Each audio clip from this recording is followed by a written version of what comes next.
Hello everyone, welcome back to another mini tutorial here on my alley. Today we're gonna take a look at Warrior One. Common asana pose in many practices, and we're gonna break it down and look at some important points so that we can practice it really with nice alignment and stability. All right, so we're gonna come on to the feet. So Warrior One, we're going to start from the feet and move up through the body with alignment. So we want to have the front foot straight to the front. You want to bend your knee over the ankle and really spread your toes so that we want to have the full sole of the foot into the floor, yeah? Really grounding that front foot into the floor. The back foot, we want to have in a 45-degree angle front. And traditional practice is to have your heels aligned in one line with each other. Now, for some people who are really flexible in their hips, that's possible. But for a lot of people, it's not available and it's not reachable. And it can be also painful in the hip or even in your back knee, yeah? So what I like to suggest is that you take a step with your back foot to the side in open so that your feet are width wider apart, yeah? Do you see what I'm saying? So we don't want to have the feet in one line, but take a step up away so you have space in between your feet on this plane, all right? And this makes it more accessible to really turn the hips forward. And so that you can bring that left hip front and the right hip back. So you want to feel really the opening in your psoas here in the front of the left hip.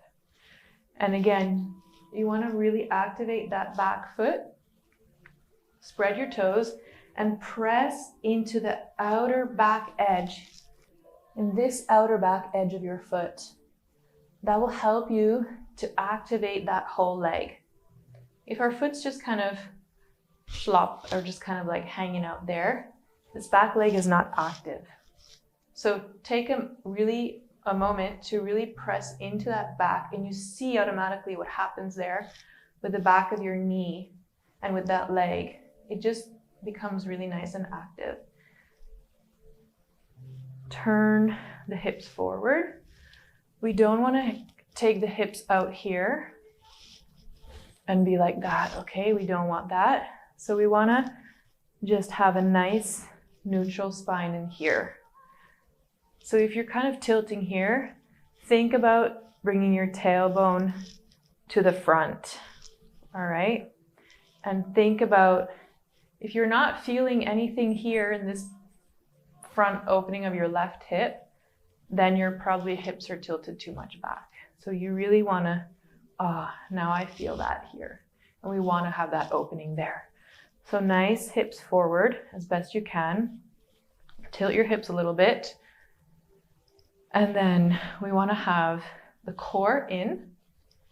Think about here like you're wearing a corset and everything's pulling in towards your spine in the center, all right? We don't want to have the ribs popping out here in this, there. We want to take those bottom floating ribs, the bottom ribs, and tug them in. You see that difference? Here or here. Take those bottom ribs in. So it's also a lot of core work happening. All right. Then shoulders, we want to have aligned over the hips. Yeah. So not reaching in here. All right. Aligned over the hips. Now, traditional, the arms are going to be here, right aligned with your ears. All right. Which for some people is also not available, to have straight arms aligned with the ears, including everything else that's supposed to happen in the body, all right? So, and some people that will cause a lot of tension in this neck and shoulder area, having the arms up here like this, all right? So if your elbows are bent, then there's no problem to just take the arms a little bit forward in an angle, all right? We want to have the alignment. So find a way in your arms to keep the arms straight, the shoulders down, and all this alignment happening in the rest of the body.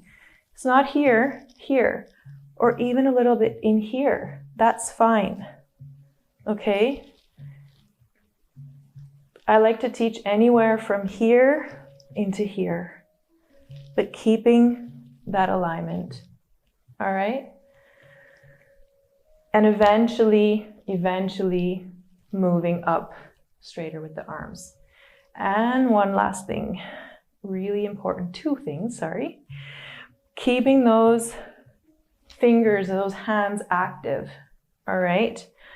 So I see a lot of people are kind of up here, and they're like thinking about everything else in the body, because I know it's a lot to think about. So, and then their hands are just kind of like floppy like this, all right? But we want to have the flow of energy moving through our full body, yeah, which includes our fingertips. Our hands are very sensitive energy receivers, and we want to keep that. So we also want to work with our hands when we're practicing yoga.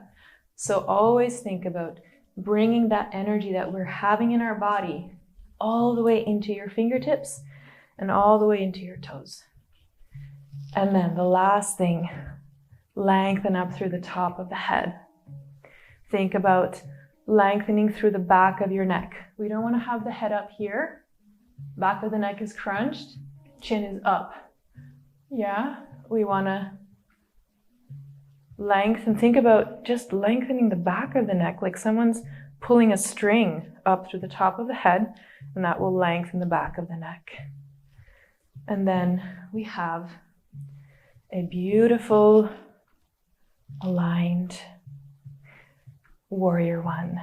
And then the very last thing, turn the corners of your mouth up towards the sky and smile. All right, I hope that helped you with your warrior one. I know it's a lot to think about at once, but as you practice, the more you practice, it will all become natural and it will all get saved in your body, and your body will know what to do. So enjoy your practice and see you soon. Namaste.